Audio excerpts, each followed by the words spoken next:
Oklahoma and Nebraska.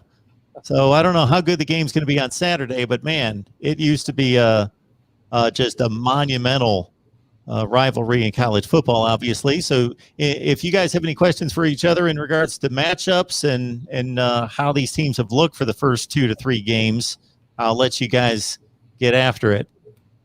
Obviously, I haven't even had a chance to see Oklahoma play yet. I've been a little bit busy myself, so all I've been able to really do is see some highlights and some box scores, and that's about it. But they look like the same old Sooners to me. Yeah, Greg. So I think for the first game against Tulane, it was a little bit of an up and down performance, right? Oklahoma struggled a little bit early on, specifically defensively. Gave up two touchdowns to Tulane on the first 2 possessions. Settled down a little bit, led 37-14 at the break, and then and really had one of the worst halves of football they've had in quite some time. Got outscored 21-3 by Tulane. Couldn't get off the field on defense. Couldn't sustain a lot of drives in the third and fourth quarter, and really, held on to win. They won the game 40-35, and Tulane had a chance with the ball in the last few minutes of the game. Played much better last week. Given I know you have to take that with a lot of grains of salt, so to speak. With the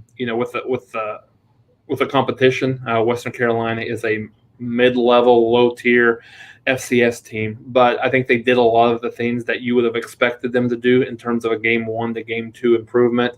They finished the game. One thing that's really kind of been a knock, I think a lot of Oklahoma fans would say so, but I think it's been a knock on Riley over the last few years is they've not always finished as well as they should have. Kansas State the last couple of years, and just some games where athletically they're much better than the opponent, and they really just kind of played down to that competition. So yeah, honestly, really excited about the game. And I had to laugh here. I saw a comment that was really talking about, I believe it was and unfortunately I was in the stands watching both of these games. I believe it was 1996 and 1998 when Nebraska beat Oklahoma, I think 69-7 one year, and the next it was I want to say like in the 70-something to 28, and it was really just the worst era of Oklahoma football that they've really ever had outside of the 60s. So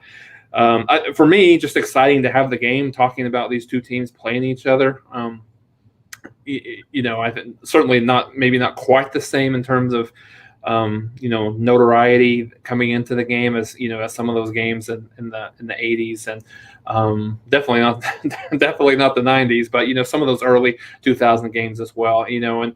And I think one thing, wanted to certainly get your thoughts on this, just from obviously well before my time covering and watching football, but we had an article at Last Word on College Football this week that we really kind of did a rewind on the 1971 game, and I think it's one of those games, Greg, that's really kind of stood the test of time in terms of a lot of people still believe 50 years later that was the greatest college football game ever played, still in knowing that the game is so different now than when it was 50 years ago. Yeah, and that's what's funny is that that's brought up today with some of the assistant Nebraska coaches today. Mario Verduzco, the quarterback's coach, was asked about it. He said, "Yeah, I remember watching that game with and they're like, what do you remember about that?" He's like, "My mom was just going crazy over it, that they were out in the Bay Area, and for some reason they were Nebraska fans, and he remembers Johnny Rogers running that return back, and it's just kind of funny that they're watching on all beat up black and white TV, and I was 3 years old when that happened, and so I know I was watching it, but I don't recall it except for as many times as I've seen it replayed, and I've heard because the radio broadcast, it just goes down in history, and and some of the other Nebraska coaches that are old enough to even remember that. But, the thing that's funny is that most of the kids on the team have no idea what we're talking about here. And maybe a few of the Nebraska players they're born here in the state and were growing up Nebraska fans even know about it. But you can see, like, I pulled this old thing out of my archives. This is from 1975. Okay, back when this was a series, and I mean, that's what I'm curious about is what Oklahoma thinking about. Do they still think this is a rivalry game? Because unfortunately, this, for the last 11 years, this is not.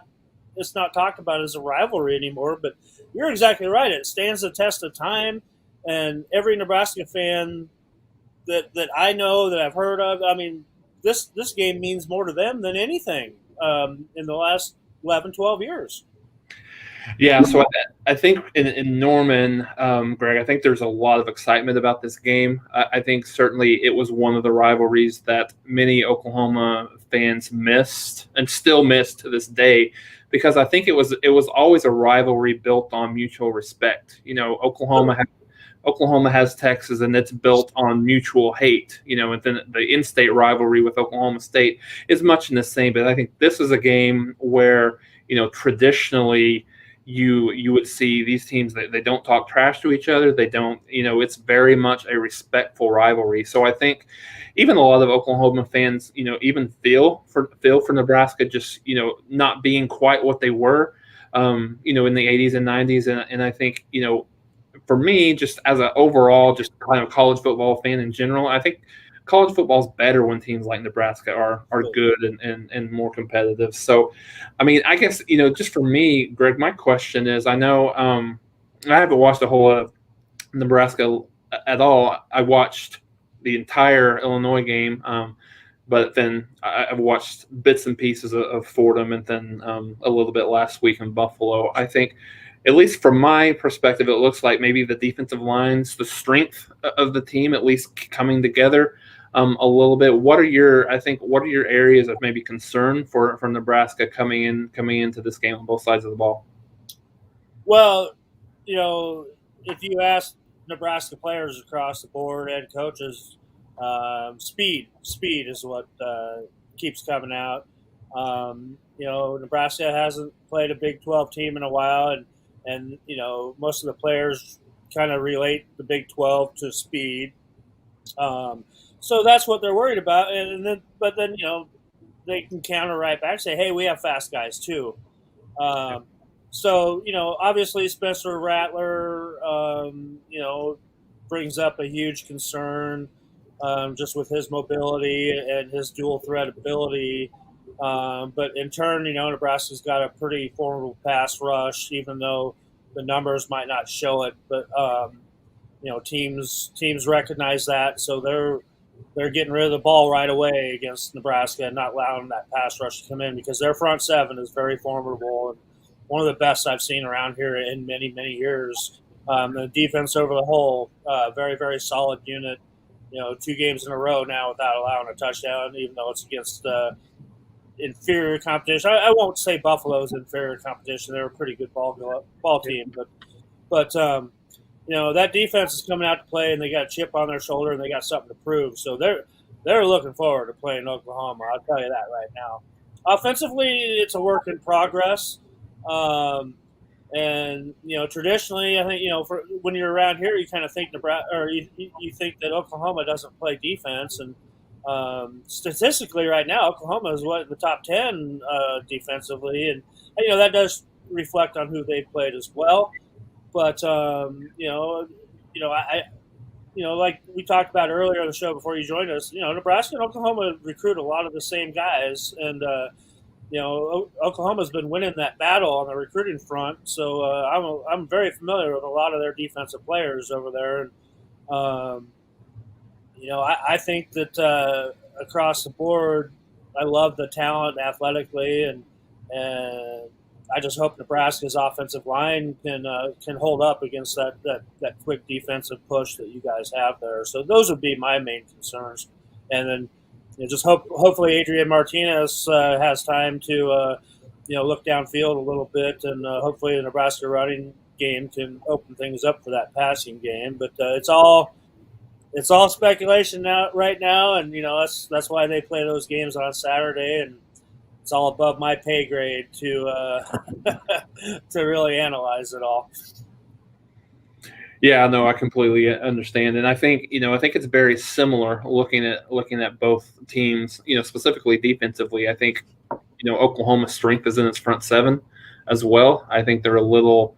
I think they're a little unproven in the back end. They had a lot of busts on the back end against Tulane. Was much better against Western Carolina, but still, the coverage wasn't great. So I think the game probably, more often than not happens. But I think really, so in this game, it's going to be decided by the offensive line. Can they open up enough holes? Can they protect, each quarterback? And I think, for Oklahoma, I think defensively, just being able to contain Adrian Martinez, keep him in the pocket. I think he's, and this better than I do. I think maybe 2 out of the 3 games he's run for over 100 yards. So being able to keep him contained and not let him get loose is big as well. So and I think Oklahoma has struggled a little bit in game 1. Running the football, only a little over 3.5 yards per carry. They were much better against Western Carolina, 7.1. But I think Oklahoma being able to keep Rattler clean and being able to run the football is a very, very much a big, a big part of this game. Sounds like they both kind of looking to do the same thing. And the only thing that I can tell you for sure is each team is going to be playing the best opponent that they've seen so far this year. Without a doubt, without a doubt. I think there's a lot of among Oklahoma fans. There's a lot of Tulane apologists. I think people are trying, and it remains to be seen. Let's see what they look like. Against I think they play Ole Miss this weekend, so that's a good barometer just to see how good they really are. But I think just looking at that, I think there was some concern is because it was really, Greg, almost national championship or bust, or at least national title game appearance or bust this year for Oklahoma. And, there was a lot of concern after that first game. I mean, a little bit of it was alleviated slightly in the way they played Saturday, but obviously the opponents, is much to be talked about in terms of what that looks like. So yeah, I think it's certainly the best team that in the non-conference that either team will play. And the way the Big 12 looked this weekend, it could be one of their better, specifically athletically, one of the best opponents that Oklahoma will face this year, without a doubt, up until if they are able to get to the playoffs. You never know. Maybe this time next year we're talking about a Big 10 SEC matchup between these two teams as well. Yeah, that's right. That's definitely right. Yeah, Texas got their taste this past weekend. I don't know how much that meant, but it meant something. All right, Toby Bowles and a few other people asked about Spencer Rattler, so I'll serve this up for Jason. So Toby's basically saying, will Rattler be able to handle the defense that's coming at him? Our defense will be respected after this game, and that's basically a statement there, but I'll couple that with Gary's question, Jason. Is Rattler to blame for OU struggling in the second half of games from last year to this year? It's hard to answer. So in the first one, there was some big concerns, I think, coming out of Oklahoma with the way Rattler played in the first game. I think it was probably his worst game that he's played in a Sooner uniform in the first couple of years. His footwork mechanics was off. I think one of the things that you would notice out of him last year is the ball just basically flew off of his hand, and it necessarily wasn't the case. He was throwing off his back foot a lot. He was backpedaling a little bit when he would throw. He wasn't stepping into the throw, and his foot mechanics were a little off. So, by all accounts, that was much better in game 2. But I think absolutely, as we mentioned, I think they will certainly come after him a little bit more than maybe Tulane and Western Carolina was able to do. So yeah, I think that's one of the key. It's one of the key parts of the game. If he's pressured, what's his decision making look like? Because decision making has been a big concern for him in some of the games where he struggled is really forcing the ball into coverage, not really letting his playmakers make plays on the outside. So in terms of the last question about, is he to blame for Oklahoma's struggle? I don't know if he's specifically, the only person to blame. I believe there's some collective blame. A lot of Lincoln Riley's, kind of not pushing the gas pedal as much as he probably should, in some of these games where, they're winning comfortably. I mean, look at the Tulane game's a perfect example, 37-14 at halftime, and it ends up being 40-35. And in those games, sometimes, you can't just lay your helmet out there and go play. You've got to be ready. You've got to prepare the right way. And so I think certainly they'll be ready for this game. I would be shocked. They weren't completely ready for Tulane. I mean, they looked like they were ready, but it'd be hard to tell if they weren't against a team like Western Carolina. So this is the one to see. Are they amped? Are they ready to go in this game? Which I would, certainly expect that they would be.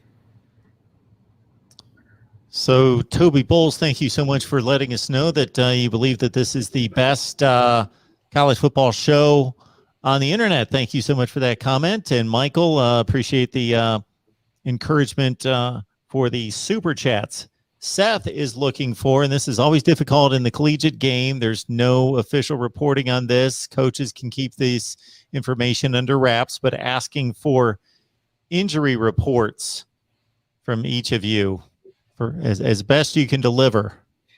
Yeah, we'll know more on Thursday, but from what we heard today from offensive coordinator Matt Lubick, is that he expects Oliver Martin and Travis Volkolek, it sounds like they will be ready to be back in the lineup. Austin Allen, the other tight end, hard to say right now. I'm not sure if he's in concussion protocol or not. Xavier Betts should also be back, and hopefully Omar Manning back too. So Nebraska might be at full strength there. Hopefully there's a strong possibility that they are at full strength there at the wide receiver and tight end position.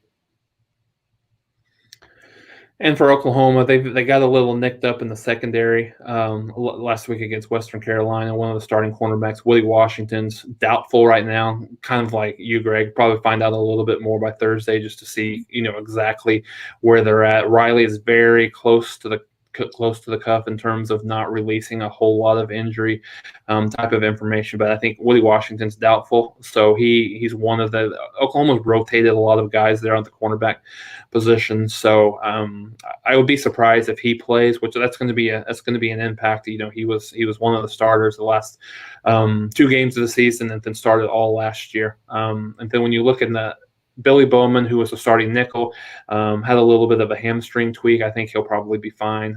Those hamstrings, it's really hard to tell.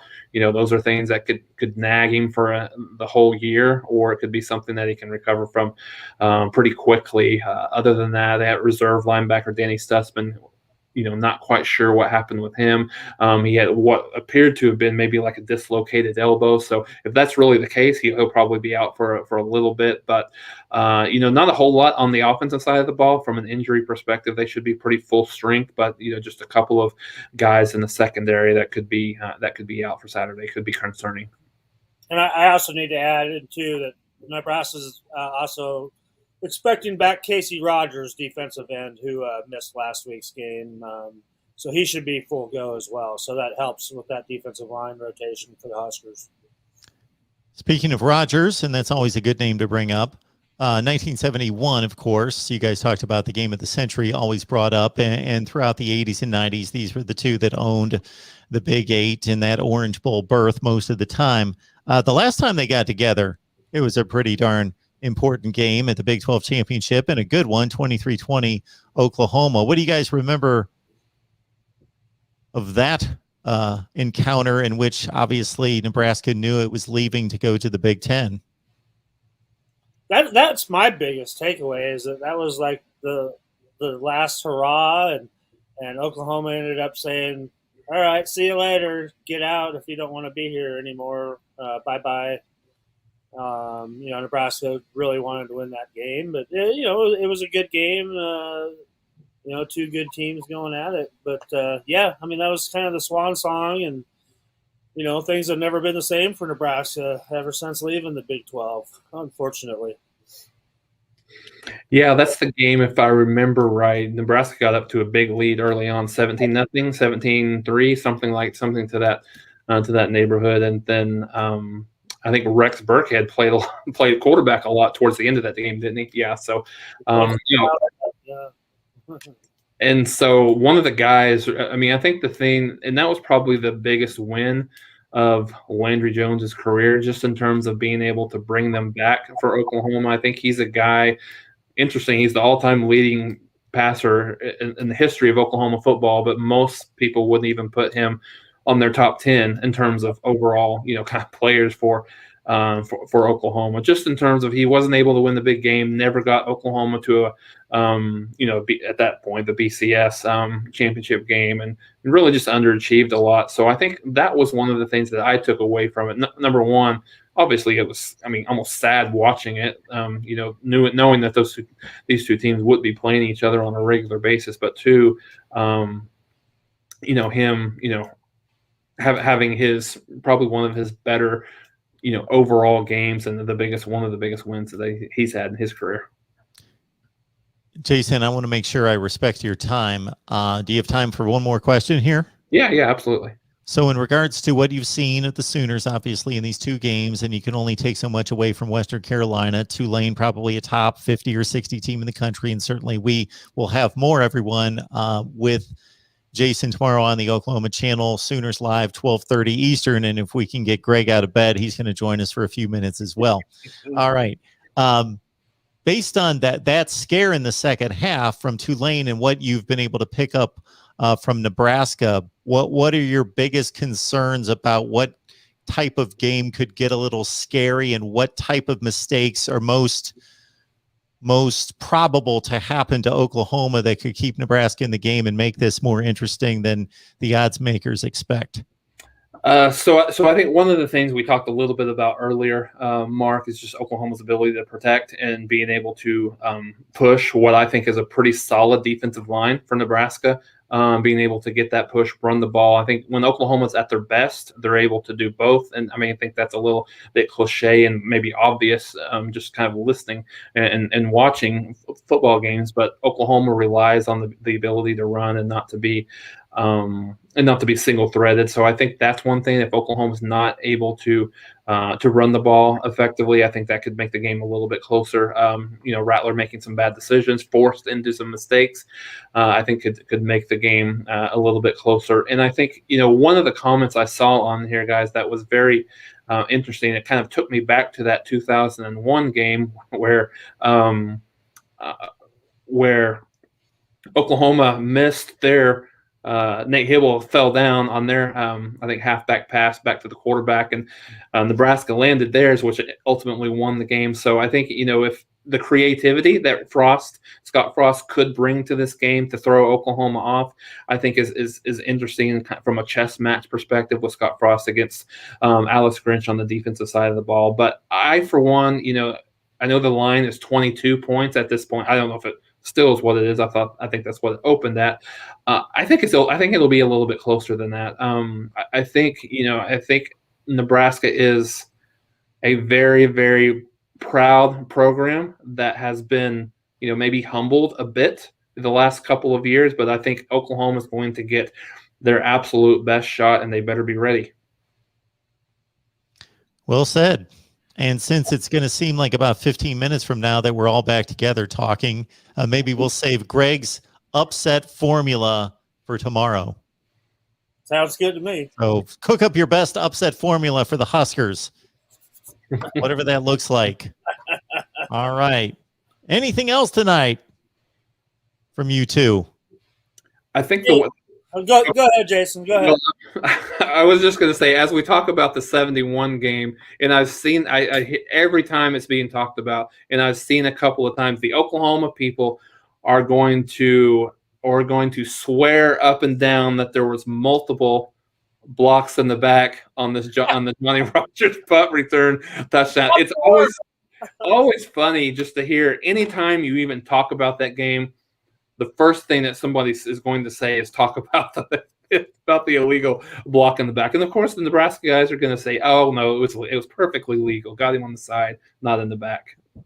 I think Johnny Rogers has to talk about that every Saturday anyway when he's at Memorial Stadium to this day. When he's up in the press box getting himself a soft drink and a hot dog. And I was reminded by somebody in the live. Yeah, that's how it goes with legends. They're used to making the speaking appearances and then getting grabbed by every TV crew anytime they walk into a banquet hall or go to a stadium, and they get asked the same questions, especially when they're on the road where it's some type of another team that doesn't get to talk to them often. They're obviously gonna ask about what they're most famous about, so they just probably just have a recycled answer in their head that they just spit out. But Chris in the live chat reminded me of an interesting scenario that culminated that year in 1971, that the final AP rankings were Nebraska number 1, Oklahoma number 2, Colorado number 3. Yeah. Top 3 teams in the country. I don't know when that's ever happened from the same conference. Yeah, that's crazy. Somebody should Google that right now because that's crazy. And that's the funny thing too about Colorado. Okay, when Colorado left, Colorado was never considered a rivalry to Nebraska ever. When that Thanksgiving Day or that Black Friday game against Oklahoma was replaced by Colorado, which now is against Iowa, and neither one of them have the same meaning as that Oklahoma game ever did. And when you thought of Colorado leaving and you're never going to play Colorado again, who cares? That Oklahoma, not being able to play Oklahoma every year, that's the one that still stings, and that there should be some kind of a rule that you should be able to play somebody every year. Like, like Notre Dame used to play USC every year, used to play Michigan every year. I think that should be Nebraska, Oklahoma should have to play each other every year, or should want to play each other every year.